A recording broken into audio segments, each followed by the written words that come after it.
Okay, so we're ready to begin today in the youth session.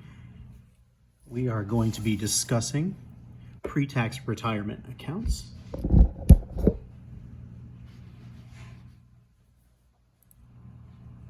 Hey, welcome back. So in the last two lessons, all about Social Security, pensions, and annuities. And those are all great sources of retirement income. But they're not really designed to fully replace your income. You definitely don't want to just rely on those to support yourself and cover your financial needs when you go into retirement. Which brings us back to the idea of investing and making your money grow over time. There are plenty of different retirement accounts that you could invest your money into. You have the 401k, the 403b, the IRA, the Roth 401k, the Roth 403b, the Roth IRA. Ugh. Alphabet soup, am I right? Don't worry, I promise you this all looks a lot worse than it actually is. And by the end of these next two lessons, you will not only know all about investing into these different accounts, but you'll also know which one is the best for you. Let's get into it.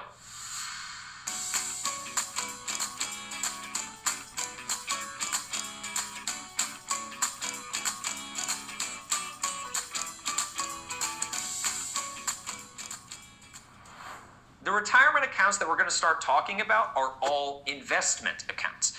So unlike Social Security, pensions, or annuities, you get to choose how much you want to contribute and to what kind of fund you contribute to in order to save and make your money grow over time. Just like with any other investment, there are risks associated with this, but don't forget our investing lessons. You can lower your overall risk by diversifying your investments, investing in the long term, and doing your research.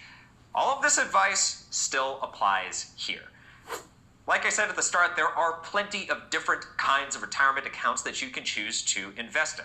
So I've taken all the most popular types and split them into two different categories based on one very important thing: when you pay your taxes on your money. The first group we'll be talking about today will be called pre-tax retirement accounts. They're called pre-tax because with these types of investments, you contribute money into your account automatically from your paycheck before taxes have been taken out of it. This lowers your taxable income, potentially putting you in a lower tax bracket with lower taxes. Woo! More money now! But when you retire and you're ready to start using the money from your account, you'll then have to pay taxes on every withdrawal. These accounts are often called tax deferred, since you put off paying these taxes until a later time. The other group will be called post-tax retirement accounts. These are called post-tax because here you also contribute money into your account automatically with every paycheck, but this time it's after you've already paid your taxes on your money. This increases your taxable income, potentially putting you into a higher tax bracket, causing you to pay more tax now. That sounds bad, right? Well, maybe for now, but when it comes time to retire and you're ready to start using the money from your account, all that money goes straight to you because you've already paid taxes on it. So, enjoy your time at the beach, retiree. The three types of retirement accounts we're going to be talking about today are all the most popular kinds of pre-tax retirement accounts that you can get. They are the traditional 401k, the traditional 403b, and the traditional individual retirement account, or IRA. Let's start with the 401k. The 401k is a retirement savings plan that many employers of private for-profit companies offer their employees. With a 401k, you automatically contribute to the account with each paycheck you receive. And your employer will offer a pool of investment options that you can choose from to invest in.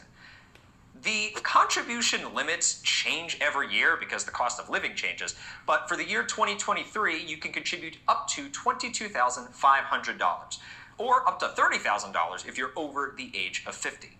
What's nice about a 401k is that many employers will offer an employer match, meaning that for every dollar you contribute to the account, your employer will contribute the same amount, but usually up to a certain point.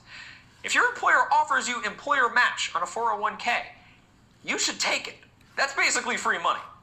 Now, remember, this is a retirement account. It's for when you retire, not for when you blow through all your savings. The IRS allows you to withdraw money from your 401k penalty-free only when you hit 59 and a half years of age. These withdrawals are called qualified distributions. Actually, the IRS requires that you start withdrawing money from the account when you hit the age of 72. Then these withdrawals are called required minimum distributions. But let's say that you want to withdraw some of that money early, before you're 59 and a half. Well, then you're going to need to pay an early withdrawal fee, which is usually at least 10% of the money you're withdrawing. There are some exemptions to this, like if you're using that money to buy your first house, pay for higher education, pay for medical bills, and a few other things. But generally, if your withdrawal doesn't meet the exemption requirements, that 10% is a big chunk of change that you're losing out on. All in all, if your employer offers you a 401k with employer match, this is definitely an account that you're going to want to consider investing in. Next up is the 403b. The 403b is a retirement savings plan available to employees of nonprofit and tax-exempt organizations. So a lot of public school employees like teachers and librarians, medical professionals like nurses and doctors, government employees, and clergy can invest in a 403b. Aside from the type of employment requirement that you need to actually receive the accounts, a 403b basically works exactly the same as a 401k. It's a pre-tax retirement account. It has contribution limits of $22,500 a year or $30,000 a year if you're over the age of 50 for the year 2023. It could also come with an employer match, but I will say that this feature is less popular with the 403b than it is with the 401k. The 403b has the same qualified distribution and required minimum distribution requirements as the 401k, and it also has that same early withdrawal penalty of 10%. So, all in all, if you are offered a 403b with employer match, then that is definitely an account that you're going to want to consider. And lastly, we have the traditional individual retirement account, or IRA. The word individual in the name of this account leads to the main difference between the IRA and the 401k or 403b. An IRA is an account that is set up by the individual and not sponsored by the employer like the others. Because an IRA is not an employer retirement account, you won't ever be getting an employer match on your contributions. And unlike a 401k, you won't have a pool of investments to choose from, but rather you'd have complete control over what you want to choose to invest in. There are contribution limits in an IRA, and they're lower than that of a 401k or 403b. For 2023, you can contribute up to $6,500 a year or $7,500 if you are over the age of 50. Aside from those differences, an IRA is a pre-tax retirement account, and it has those same withdrawal requirements with qualified distributions and required minimum distributions as a 401k and 403b, even with that pesky 10% early withdrawal penalty.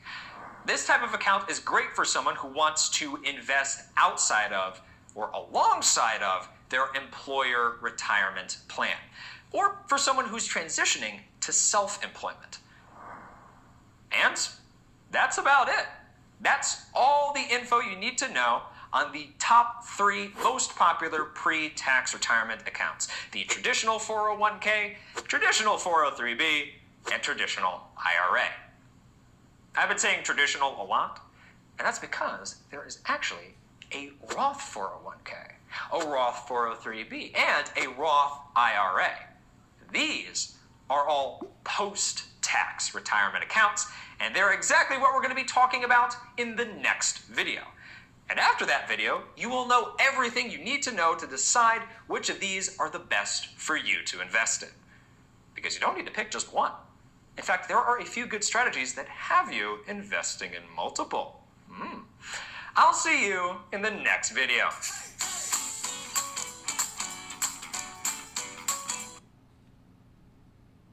Welcome to education.com, your home for expertly crafted resources to help. Awesome, you're back. So remember how in the last lesson I was telling you about all of those pre-tax retirement accounts? Well, today we're going to continue with our retirement investment options and talk about post-tax retirement accounts. The three most popular of which being the Roth 401k, Roth 403b, and Roth IRA. Let's get into it.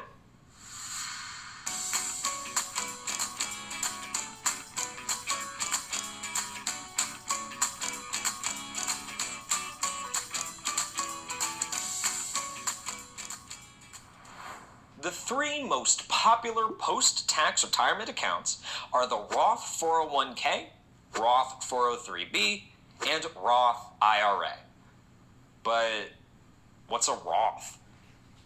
Well, the Roth IRA was actually named after its primary designer, Senator William Roth, in the late 90s, followed by the Roth 401k and the Roth 403b. So, what do all these Roth retirement plans have in common? Well, since they all invest money that you've already paid tax on, they are post-tax accounts. So when you hear Roth, you know that you're going to be paying taxes on the money you're contributing into your account now so that you don't have to pay taxes on it when you start withdrawing it in retirement. Let's take a closer look at these three accounts. First up, we have the Roth 401k. This type of retirement savings account works almost exactly like a traditional 401k, except for, you guessed it, when you pay your taxes. This is a post-tax retirement account. So while you're not enjoying a tax break today, you will be able to withdraw your money tax-free after you retire. Roth 401ks are starting to become more and more popular, with many private for-profit companies offering these to their employees, which means you might be able to get a nice little employer match. However, that free money you're getting will have to be deposited into a traditional 401k, meaning that you will have to pay taxes on it once you withdraw from it after you retire.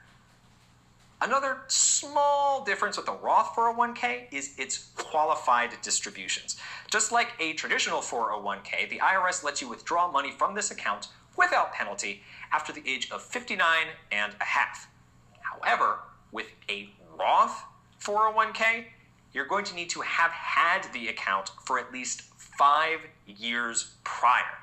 This is an important difference for those of us that have gotten a very late start to retirement saving. But other than that, everything else about a Roth 401k, the limited investing options, the contribution limits, early withdrawal penalties, and required minimum distributions are all exactly the same as a traditional 401k. Next up, we have the Roth 403b, which, surprise, surprise, is very similar to the traditional 403b, with the major exception being that it is a post-tax account. Other than that, it's still an account available to employees of nonprofit or tax-exempt organizations with the option for an employer match, even though that option is less popular than it is with the 401k. It has the same limited investment options, contribution limits, early withdrawal penalties, and required minimum distributions as the traditional 403b. But just like the Roth 401k, the Roth 403b does have that same 5-year rule with its qualified distributions starting at age 59 and a half.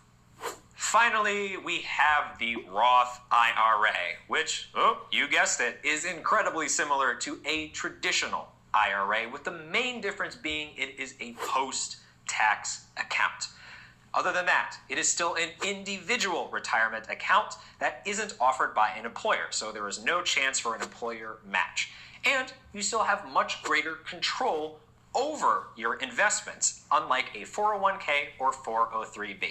It has the same early withdrawal penalties and contribution limits as a traditional IRA. There are a few additional benefits to this one, though.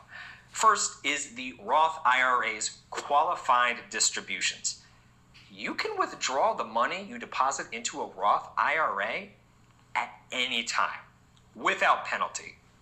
You just can't withdraw the money that you've made on your investments. Now, to get that money, you are going to have to wait until you're 59 and a half and have had the account open for at least 5 years. The other added bonus is that there are no required minimum distributions in a Roth IRA, meaning that there is no required minimum withdrawal once you hit a certain age. Okay, so now we have discussed all the details of the most popular traditional and Roth accounts, or the pre-tax and post-tax accounts.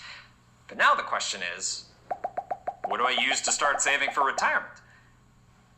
And just like most questions about your finances, the answer is a resounding, it depends. But I will say that if you're ever offered a 401k or 403b with employer matching, most financial advisors would say to first fund that account and then go into a traditional or Roth IRA if they don't offer employer matching. But to Roth or not to Roth? That is the question. And of course, the answer depends on your current financial situation, as well as what you expect your financial situation to be when you retire. It's important to consider these things and do your own research on these types of accounts before you invest in any of them. But don't spend too long researching. Remember, the more time you spend contributing to an account, the more your money will grow over time, and the more you'll have waiting for you when you retire. That about wraps up this lesson. In our next and final lesson of the unit, we're going to review everything we've learned so far in this retirement income unit, and then help a few of my friends figure out how to best start saving for their retirement by taking a look at their current financial situation and their anticipated financial situation when they retire. I'll see you then. We're actually going to instead go to Introduction to Credit. So we're going to start. My to-do list used to look like this. A jumbled mess, projects back to back, and I would waste so much. What's up? It's J-Boy here, and I just got myself my first credit card. Ooh, so I went out and got myself this, and a little bit of this, and a little bit of this. Ooh, and the best part is, I didn't have to pay for any of it right now. So easy, so convenient. They said that I could just pay it back whenever I want, right? Wrong. In this video, we're going to find out what credit actually is, and then go over some of the topics we'll be learning in your upcoming unit on credit. And trust me, once you learn all this stuff, you will have a great understanding of why I had such a big misunderstanding on credit. Let's get into it.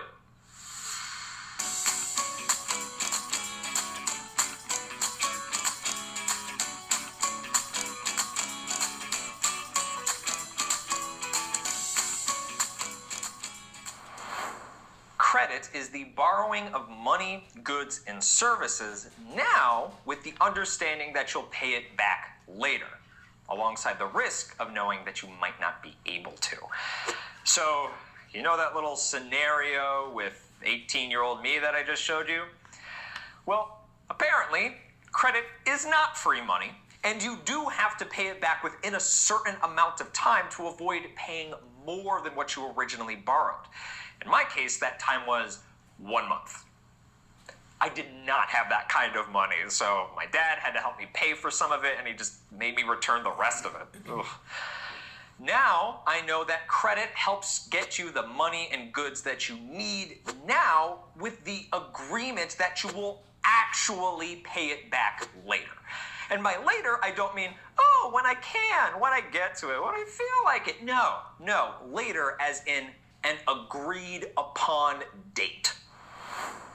Sometimes your agreement will require you to only pay back that original amount that you borrowed. This original amount is called the principal. But other times, say if you didn't pay all the money back in time, or if you've just borrowed a large amount of money that you're paying back over a longer period of time, you are also going to have to pay interest. This is basically a charge from the lender for borrowing their money, or for not paying it back on time. And it's usually a percentage of the amount you originally borrowed. Now, if used correctly, credit can be a very useful tool for helping you get the things you need, even though you can't necessarily pay for them now. And it is used under the assumption that you will be able to pay it back in the allotted time frame.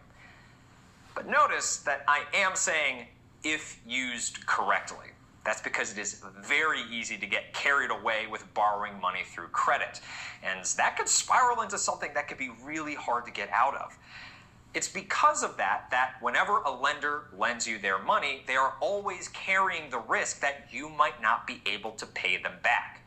Which is why lenders always want to know as much as they can about their borrowers.